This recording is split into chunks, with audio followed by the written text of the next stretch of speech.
അങ്ങനെ last day വന്നു. Last day അല്ല, ഫിനാലയുടെ തലേ ദിവസം.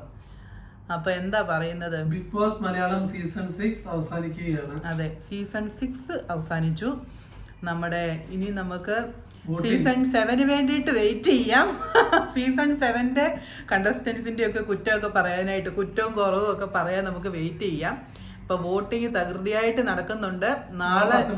നാളെ രാവിലെ 10 മണി വരെയാണ് വോട്ടിംഗ്. എല്ലാവരും ഹോട്ട്സ്റ്റാറിൽ ചെന്ന് നിങ്ങൾക്ക് ഇഷ്ടപ്പെട്ട കണ്ടസ്റ്റൻസിന്, ഇഷ്ടപ്പെട്ടത് മാത്രമല്ല അർഹതയുള്ള കണ്ടസ്റ്റൻസിന് വോട്ട് ചെയ്യണം. എനിക്ക് ഫസ്റ്റ് വരാനായിട്ട് ഇപ്പം ഈ കുറച്ച് ദിവസത്തെ ഈ റീഎൻട്രി ഒക്കെ കഴിഞ്ഞപ്പം എനിക്ക് താല്പര്യം വന്നേക്കുന്നത് first Jinto, second Jasmine, third Abhishek or Rishi, 5th Arjun. ഈ ഒരു പൊസിഷനാണ് എൻ്റെ പേഴ്സണൽ ചോയ്സ്. എനിക്കതാണ് താല്പര്യം. ഇപ്പം ജാസ്മിനെ സെക്കൻഡിലേക്ക് എന്തിന്